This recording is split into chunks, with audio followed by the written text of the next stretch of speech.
teachers and our beloved students for this program. Thank you. நன்றி.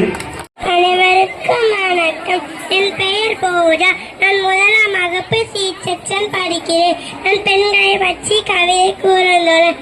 பெண்ணை உன்னே நீனே செதுக்கிகள் உளிக்கண்டல்ல வழிக்கண்டு உடன்பவர் எவரும் தோல் கொடுப்பார் தூக்கி விடுவார் என்று எண்ணி உன் கனவுகளை செய்தைக்காரே. அன்பை பொழியும் அன்னையாகும் அறிவை பெருக்கும் ஆசிரியராகும் அக்கறை செலுத்தும் சகோதரியாகும் தோழமை காட்டும் தோழியாகும் மனதால் கருத்த மனைவியாகும் மகிழ்ச்சியை இறைக்கும் மகளாகவும் தந்தையான பெண்ணமை குழந்தையாய் பார்ப்பு பாட்டியாகும் ஆண்களை சுற்றி பல பருவங்களிலும் உருவங்களிலும் நிறைந்திருக்கும் பெண்களை போற்றுவோம். நன்றி, வணக்கம்.